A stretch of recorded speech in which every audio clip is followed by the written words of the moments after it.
인사 한번 하시겠으나 참 잘 만났습니다. 잘 만났습니다. 사랑하고 축복하니 행복합니다. 사랑하고 축복하니 행복합니다. 감사합니다. 많이 많이 행복하시기 바랍니다. 우리가 이 세상을 살아가는 날 매일매일의 삶은 행복해야 되겠죠? 행복해. 그런데 그렇지가 않잖아요. 그런데 사실은 매일매일 행복하대요. 왜냐하면 시간이 지나고 나서 보면 그때가 내가 참 행복했구나 그런다는 겁니다. 그래서 그런 건 모든 것이 뭐냐, 하나님의 은혜다. 그 은혜라는 게 뭐죠? 하나님이 선물로 주는 거죠. 선물로 주는 거. 그 선물은 좋은 거잖아요. 선물. 왜요? 공짜니까. 선물은 좋은 거. 그래서 우리가 구원받은 것은 하나님의 특별한 선물입니다. 그러니까 누구도 이 선물은 아무나 받는 게 아니에요. 하나님의 선택된 백성만이 받는 겁니다. 그래서 우리는 이 선물을 귀하게 여겨야 돼요. 우리가 일상적으로 직장 다니면서 봉급 타면은 어때요? 봉급 타면은 한 달 일했으니까 그 대가를 받는 거지 이렇게 생각하고 대수롭지 않게 받는단 말이에요. 그런데 보너스를 타봐요. 얼마나 좋아요. 이거는 더 받는 거다 이래가지고 더 좋아하잖아요. 근데 사실은 이 구원이라고 하는 것은 우리가 매일 봉급 타는 것도 똑같은 거예요. 그래서 그렇게 귀하게 여겨지질 않아. 근데 생활 속에서 무슨 어떤 일이 일어나면 거기서 무슨 특별한 은혜를 받게 되면 그것이 너무 좋은 거예요. 근데 사실은 우리가 천국 가는 것이 가장 귀한 겁니다. 아멘. 그거보다 더 좋은 건 없어요. 그렇죠? 아멘. 이 세상은 얼마만큼 살다가 가잖아요. 그럼 내가 가지고 있던 거 다 놓고 가요. 가지고 가는 거 하나도 없어. 엊그저께 어떤 분이 자기 누가 돌아가셨다고 그러시더라고. 그래서 장례를 치르러 가보니까 이분 부자인데 아무것도 안 가져가더래. 옷도 헐멍헐멍한 그 옷 하나 입고 돈도 하나도 못 가지고 가더래. 그런데 우리는 이 세상에서 막 발버둥 치잖아요. 얼마나 많이 발버둥 칩니까?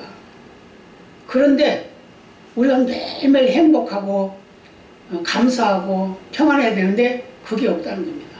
항상 불안하고 초조하고 또 무슨 일이 일어나질까? 나한테 무슨 일이 일어나지 않을까? 내 가족에게 아니면 내 자녀들에게 이거 자꾸 근심 걱정해. 그렇죠? 그래서 90세 되신 아버지가 70세 된 아들한테 밖에 나가면 그러잖아요.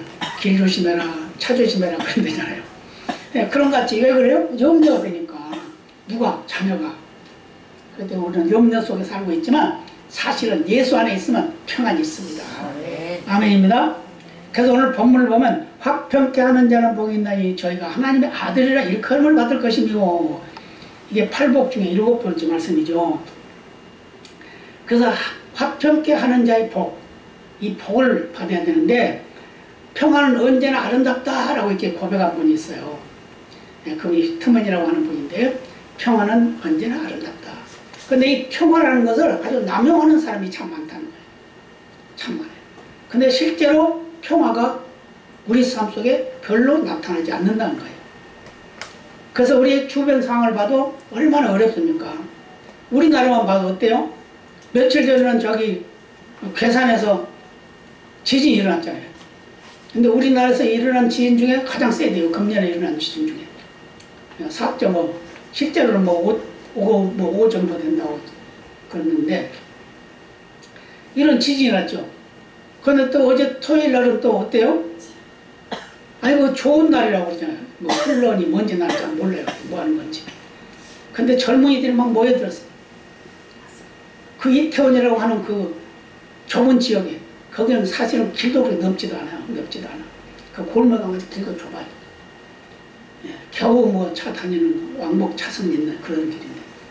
근데 거기에 사람이 막 몰려들었단 말이에요. 근데 경찰 추산으로 한 10만 명 모였다고 그러는데 10만 명이 엄청난 숫자예요. 그런데 그런 사람들이 한꺼번에 몰려드니까 그러니까 그냥 길이 막혀가지고 못 가는 거예요. 그러니까 어떻게 해요? 빨리 가서 좀 봐야 되는데 이러면서 막 앞으로 가, 아니야 뒤로 가야 돼 막 이러면서 서로 그러다 보니까 뒤에서는 앞으로 가라고 미니까 그냥 아마 뒤에서 밀어서 그런 것 같아요. 그래서 한 사람 넘어지면 다 넘어지는 거예요. 그런데 거기 길이 비탈길이에요. 비탈길. 아래로 내려가는 길이란 말이에요. 올라갈 때 같으면 덜하지. 근데 내려가는 길이니까 넘어지면 전부 다 넘어져요. 가지고 몇 명이 죽었어요? 149명이 죽었어요. 또 늘었어요? 뭐 중환자들이 많으니까 뭐 더 늘어나겠죠. 그래서 사상자가 270명 정도 된다고 그러잖아요. 뭐 더 있을지 없을지는 그건 모르겠습니다만 이런 일들은 상상치도 못할 일이잖아요. 그죠? 그런 일이 일어나리라고 생각했어요, 그 사람들이? 안 생각하죠. 아, 오늘 즐기자, 힘껏 즐기자. 이러면서 갔단 말이에요. 그랬는데 어떻게 시체가 돼서 돌아가요. 병상에 누워있어. 지금 숨이 꼴딱꼴딱. 이런 처지. 이게 바로 우리 인생에 사는 모습이다 그 말입니다. 그래서 우리는 항상 매일매일 마지막이라고 생각하고 살아야 돼요. 그래서 오늘을 행복하게 살아야 돼요. 오늘. 나 오늘 하루가 행복하다. 오늘 하루 최선을 다하자. 오늘에 내가 최고의 행복을 누리자. 이러면서 살아가야 된다 그 말입니다. 그래서 예수 믿는 사람은 바로 이런 삶을 살아야 된다는 걸 우리가 말씀해주고 있습니다. 그리고 그것만이 아니잖아요. 지금 전체 전쟁이잖아요. 전쟁. 여기저기 다 전쟁. 우리나라도 지금 계속 전쟁 중이에요. 지금 사실은 전쟁 중이에요. 예. 이런 처지에 있는데 뭐예요? 우리는 정신을 못 차리고 있는 겁니다. 항상 준비하고 경성하고 근신하고 기도하고 그래야 되는데 그러지 않는 거예요. 그 유행병 때문에 모두가 다 믿음 다 팔아먹어 버렸잖아요. 믿음 팔아먹어. 근데 그 믿음 팔아먹고 나서 어떻게 뭐라 그래요? 아이고 바이러스, 코로나 바이러스 때문에, 코로나19 때문에라고 할 수 없어요. 지금 우리 성도님, 집사님도 안 나오신 분이 계시는데, 예, 이런 일들이 수없이 일어나는 거예요. 우리가 사람을 만나고 그러기 때문에 문제는 자꾸 일어날 수밖에 없다고 말해요. 그러나 그런 가운데서 우리는 행복하게 살아야 돼요. 평안하게 살아야 돼요. 예, 화평하면서 살아가야 돼요. 그래서 싸울 것이 아니라 서로가 서로를 이해해주는 그런 삶을 살아야 된다 그 말이에요. 찬송가 469장에 보면 이 땅 위에 험한 길 가는 동안 참된 평화가 어디 있나 그런 가사가 있어요. 4절이죠. 이 땅에 험한 길 가는 동안 참된 평화가 어디 있나. 참된 평화가 없다는 거예요. 그런데 참된 평화를 어디서 오냐? 예수 안에서 온다 그 말입니다. 어떤 사람이 400년 동안 인류 역사를 조사해봤다고 해요. 그래서 평화로운 시대가 얼마나 있나 계산해봤더니 400년 동안에 3년만 평안했더래요. 3년만 평안했더래요. 예, 지금도 마찬가지잖아요. 지금도 많은 어려움들이 있는 거예요. 가족 간에도 엊그저께도 가족도 뭐 어떤 남자는 가족 아내와 아들 둘을 죽이고 뭐 그런 일도 있잖아요.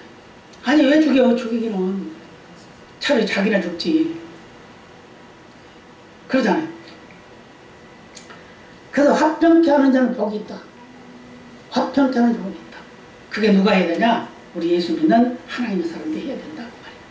그래서 누가복음 2장 14절로 말씀합니다. 지극히 높은 곳에는 하나님께 영광이요 땅에서는 기뻐하심을 입은 사람들 중에 평화로다. 무슨 말이죠? 예수님을 만나면 평화가 있다고 말이에요. 그래서 평화를 찬양했어요. 예수님이 승천하기 전에도 요한복음 14장 27절에 보면 평안을 너에게 끼치노니 곧 나의 평안을 너에게 주노라. 내가 너에게 주는 것은 세상에 주는 것 같지 아니하니라. 너희는 마음에 근심도 말고 두려워하지도 말라. 아멘. 예수 안에 있으면 우리는 근심할 필요가 없어요. 왜요?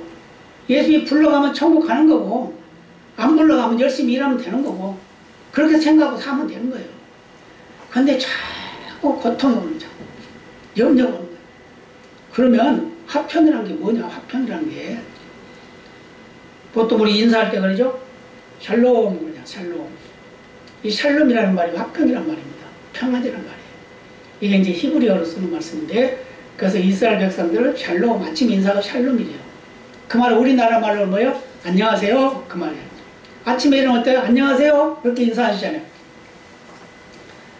근데 이제 헬라어도 쓰니까 그 헬라어에는 에이레네라는 말로 쓰고 있는데 그 말 속에 들어있는 말씀의 내용은 뭐냐? 평강, 평안, 화목 그런 뜻으로 쓰여집니다. 그래서 이렇게 여러 가지 의미를 가지고 있는 평안, 화평, 이 평안의 화평이라고 하는 이 삶이 우리 생활 속에서 풍성하게 임해야 된다는 걸 믿으시길 바랍니다. 그런데 중요한 게 뭐냐면 이 평안이 어디서 오는 거냐? 누구에게 있냐? 이것이 이제 중요해요. 그래서 첫 번째로는 심령, 개인적인 심령의 평안을 의미한다. 심령이 평안해야 돼요. 그죠? 심령이 평안. 옆에 분 인사해봐요. 심령이 평안하십니까? 평안하십니까? 다른 말로 말하면 내적인 평안. 속 평안, 속 평안. 근데 겉은 웃고 있으면서 속이 그런 사람이 있잖아요. 어떤 분이 신앙상담을 한다고 전화가 왔어요. 그저께부터 며칠 동안 오는 거죠. 근데 이제 어떤 사람을 전도를 하려고 그러는데 그 전도를 하는 그 사람이 조금 죄를 좀 많이 진 사람이래. 그래가지고 죄를 진 것이 자기가 진 게 아니라 상대방이 막 미워하는 미움의 죄가 있는 거야. 미움. 저 사람 내가 용서를 못해 그냥 제가 어떻게든. 그러니까 이제 전도를 하니까 그러면 내가 저 사람을 미워하는데 어떻게 내가 예수를 믿냐? 어떻게 예수를 믿냐? 그러니까 이제 물어보는 거예요. 뭘 물어보냐면 마음속에서는 죄가 있지만 겉으로는 예수를 믿으면 되지 않냐 그 말이에요. 예. 그러니까 육으로는 의인이고 영으로는 죄인인 거예요. 근데 실제로 예수 믿으면 어떻게 돼요? 영으로는 의인이지만 육으로는 죄인이란 말이에요. 그 반대가 되죠? 그래서 계속 그것만 가지고 반복해서 물어보게 내가 그랬어요. 집사님, 중요한 건 그 사람이 예수를 믿어야 된다는 겁니다. 그랬어요. 예수를 믿으면 미워하는 것도 없어지고 죄악된 것도 없어지고 다 없어지는 거예요. 그러니까 믿어야 돼. 내가 다 해결하고 나서 예수 믿으려고는 100년이 가도 못 믿어. 그렇죠? 내가 상대방 미워하는 그 마음이 있는데 그걸 해결하고 내가 예수 믿으려고 언제 믿으시냔 말이에요. 예수가 내 안에 들어와서 나에게 평안을 줄 때 상대방을 축복할 수 있다 그 말이에요. 아멘입니다. 그렇기 때문에 우리는 개인적인 심령의 평안이 중요해요. 내가 중요하다고 말이에요. 내가. 그래서 나를 통해서 역사하신 그 하나님의 능력이 다른 사람에게 은혜를 끼치는 그런 삶을 살아야 됩니다. 그래서 빌립보서 4장 7절에 뭐라고 그럽니까? 그리하면 모든 지각에 뛰어난 하나님의 평강이 그리스도 예수 안에서 너희 마음과 생각을 지키시리라. 뭐하면? 관용하면. 항상 기뻐하고 즐거워하면서 관용하는 마음을 가지면. 그리고 모든 기도를 감사함으로 하나님께 하려면 하나님께서 평안을 주신단다 라는 말씀이에요. 그래서 찬송가 469장 9절도 뭐라고 그래요? 평화 평화로다 하늘 위에서 내려오네. 그 사랑의 물결이 영원토록 내 영혼을 덮으소서. 이따 이 찬송을 부르긴 할 텐데 이렇단 말이에요. 이렇게 우리는 참된 평안을 누려야 되는데 먼저 내가 평안을 누려야 된단 말이에요. 내 심령의 평안. 그 다음에 중요한 건 뭐냐면 이웃과 화평해야 돼요. 이웃과 화평을 해야 돼요. 이웃과 화목하고 화평을 해야 돼요. 싸우면 안 돼요. 싸움. 그래서 심적인 평안을 누린 거는 나 개인적인 것이지만 상대방, 내 이웃과 화평을 누리는 것은 그거는 내 심적인 평안을 누림으로 해서 그 일이 연결된다는 걸 말씀해 주고 있어요. 그래서 잠언 17장 1절에 이런 말씀하죠. 마른 떡 한 조각만 있고도 화목하는 것이 육선이 집에 가득하고 다투는 것보다 나으니라. 육선이 뭐죠? 고기 가득 삶고 그 먹는 것보다 싸우면서 먹어봐야 뭐 하겠냐 그 말이에요. 그래서 로마서 12장 18절에도 할 수 있거든 너희로서는 모든 사람으로 더불어 평안하라.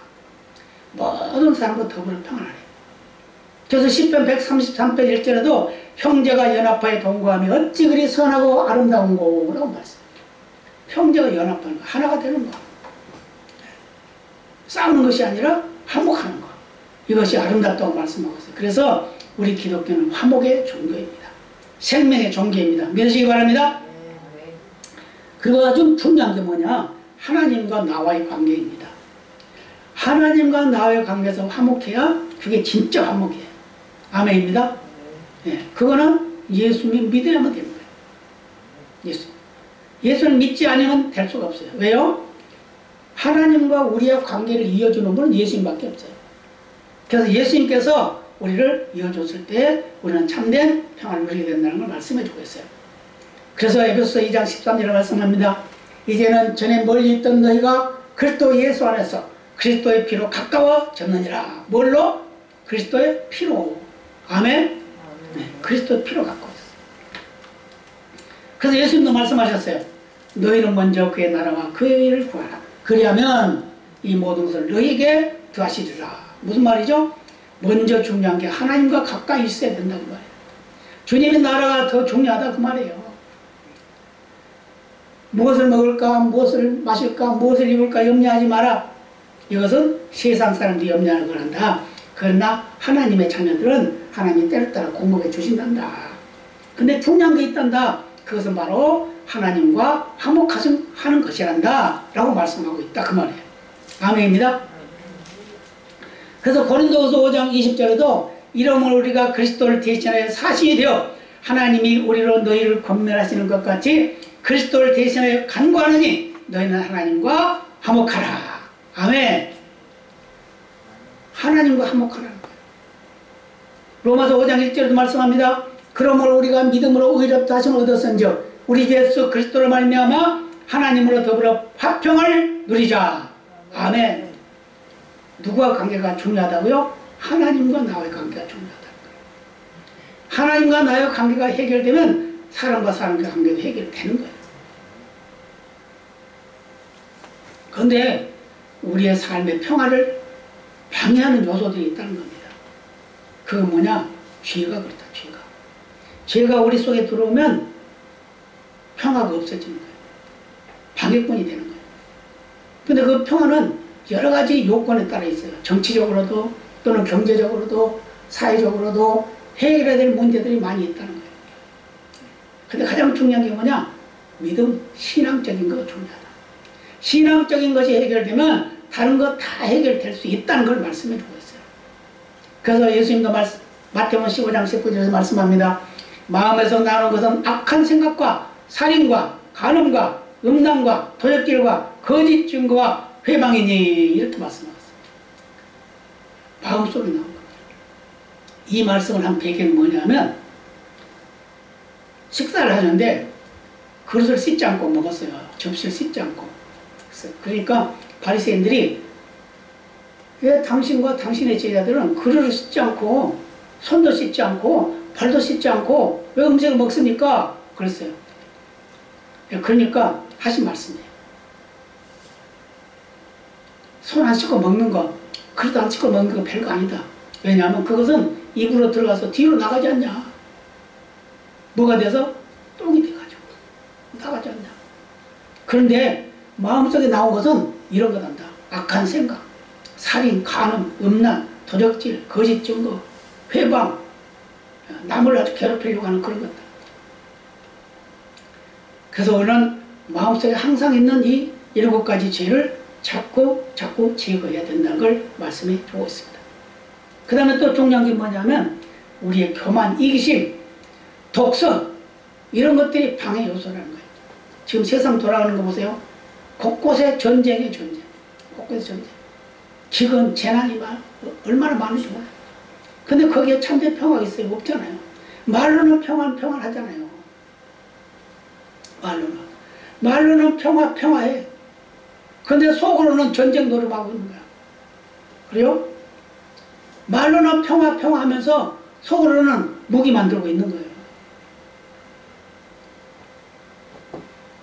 자기가 최고라고 생각하는 우리 인간의 그 욕심 때문에 평화가 없는 겁니다.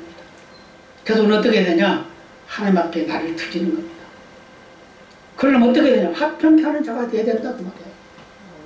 화평케 하는 자 뭐라고요? 평화를 사랑하는 사람입니다. 아멘? 평화를 사랑하는 사람이에요. 그런데 이 평화를 사랑하는 사람 중에도 두 가지 종류가 있어요. 원인을 제공하는 자가 있는가 하면 평화를 창조하는 자가 있습니다. 원인 제공. 원인적인 뭐죠? 분쟁을策동하는 사람, 본래부터 다투기를 좋아하는 사람, 그런 사람들이 있어요. 그죠? 그런 사람. 만나기만 싸우는 사람도 있어요. 이런 거. 그래서 성 어거스틴은 이렇게 말했습니다. 화평케 하는 자는 하나님의 자녀요. 불난케 하는 자는 마귀의 자녀다. 화평케 하는 자는 하나님의 자녀. 그런데 분란 일으키는 자는 누구의 자녀라고요? 마귀의 자식이다. 그래서 우리는 평화를 창조하는 자로 살아가야 될 줄로 믿습니다. 고린도서 5장 17, 18절 이렇게 말씀합니다. 그런즉 누구든지 그리스도 안에 있으면 새로운 피조물이라. 이전 것은 지나갔으니 보라 새 것이 되었도다. 모든 것이 하나님께로 났나니 저가 그리스도로 말미암아 우리를 자기와 화목하게 하시고 또 우리에게 화목하게 하는 직책을 주셨으니. 아멘. 우리 예수 믿는 사람들은요, 세상 속에 화목하게 하는 직책을 받았어요. 그래서 화목을 해야 돼. 화목을 해야 돼. 마틴 루터라는 종교개혁자가 있죠. 근데 그분은 알고 보니까 63세밖에 못 살았더라고요. 그런데 그분이 무엇을 했냐면 친구의 집에 분란이 일어났어요. 친구 집. 자기가 친한 친구의 집에 분란이 일어났어요. 그래서 그 친구를 찾아갔어요. 그 친구를 찾아가가지고 그 집안의 화평을 이루기 위해서 많은 노력을 했습니다. 많은 노력을 하고 하루 종일 문제를 다 해결하고 그러고서 이제 가려고 하는데 하루만 더 자고 가라 그래가지고 하루 더 자다가 밤중에 잘못 자가지고 병 들어가지고 죽었대요. 근데 그걸 어떻게 표현했냐면 내가 목적은 내 생명이 중요한 것이 아니라 내 친구의 가정의 평화가 중요하다. 그렇게 말했어요.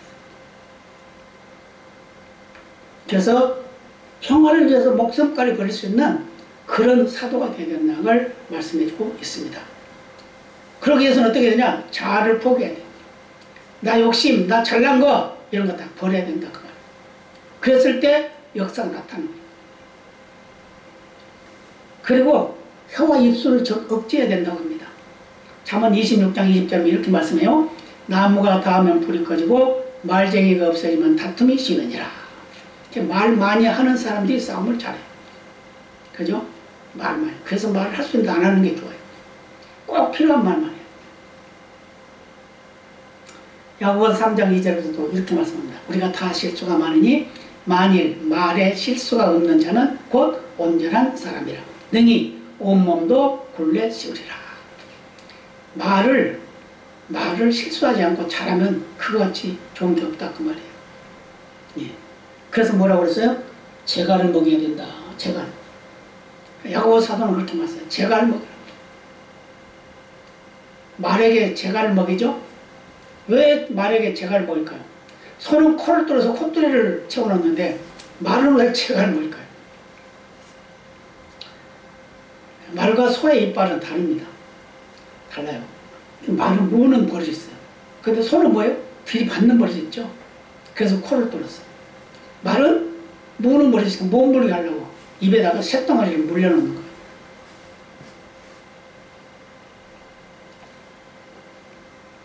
그래서 우리가 꼭 해야 될 말, 필요한 말, 정말 상대방에게 도움이 되는 말, 이런 말만 할 수 있는 그런 사람이 된다고 하면 정말 평화를 얻은 사람이라는 걸 말씀해주고 있습니다. 그리고 더 중요한 게 뭐가 있냐면 관용이라는 말이 있어요. 관용. 관용이 뭐죠? 넓은 마음을 말하는 거죠. 관용. 넓은 마음. 관용이라는 말 속에는 여러 가지 의미를 가지고 있어요. 인내, 온유, 참는 마음 또는 용서, 친절 이런 의미가 다 들어있다고 그래요. 그래서 상대방에게 인색하지 않는 사람. 넓은 마음. 누가 잘못해도 그것을 넓은 마음으로 덮어주는 사람. 이런 사람이 바로 그렇다는 거예요. 그래서 이런 말이 있죠.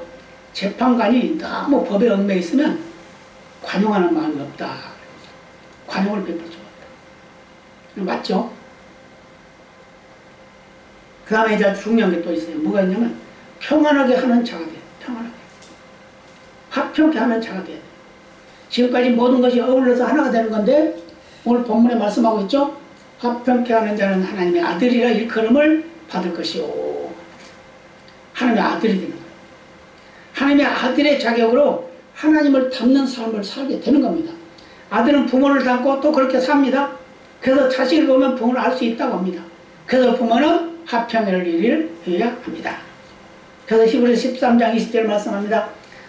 양의 큰 목자이신 우리 주 예수 그리스도를 영원한 언약의 피로 죽은 자 가운데서 이끌어내신 평강의 하나님이라고 말씀하고 있어요. 양의 목자. 양의 목자가 누구죠? 예수님이죠. 그 예수님을 이 세상에 보내신 하나님의 그 약속의 말씀, 그게 바로 평강의 왕으로 이 세상에 보내셨다라는 걸 말씀하고 있습니다. 그래서 우리는 언제 어느 순간에나 어렵고 힘들고 고통스럽고 괴로워도 하나님이 나에게 맡기신 삶이 있어요. 그게 바로 평화의 삶을 삽니다. 평강의 은혜를 누리는 겁니다. 그랬을 때 모든 것이 형통해지는 걸 믿으시기를 바랍니다. 그 화평케 하려면 어떻게 된다고요? 평화를 사랑하고 창조하는 사람이 되어야 된다. 자아를 포기하고 상대를 인정해주는 사람이 되어야 된다. 혀의 입술을 억제하는 사람이 된다. 말을 많이 하면 안 된다 그 말이죠. 넓은 마음을 가진 사람이 된다. 아주 중요한 것은 화평케 하는 자가 되어야 된다. 화평케 하려고 애를 쓰는 사람이 되어야 된다 그 말이야. 물론 이 모든 것이 포함돼서 하나가 되는 것이지만 화평케 하는 자는 하나님의 아들이라 일컬음을 받을 것이며 라고 오늘 본문에 말씀한 것 같이 화평케 하는 자로서의 삶을 살아야 될 것을 믿으시기를 바랍니다.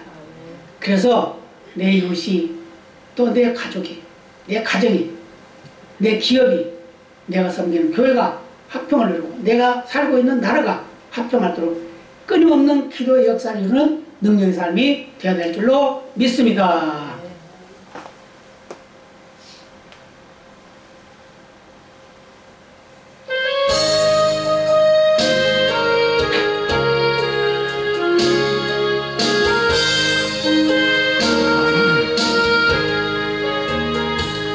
내 영혼의 그 깊은 데서 맑은 가락이 불려나네.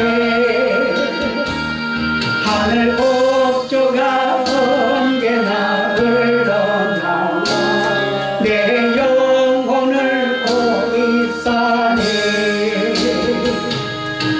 평화 평화로라 하늘 위에서 내려오네. 그 사랑의 물결이 영원토록 내 영혼을 덮으소서. 내 마음속에 솟아난 이 평안 깊이 묻힌 고개로다. 나의 부활을 깨매어 가져갈자. 그 누구랴 안심일세. 평화 평화로다 하늘 위에서 내려오네. 그 사랑의 물결이 영원토록 내 영혼을 덮으소서.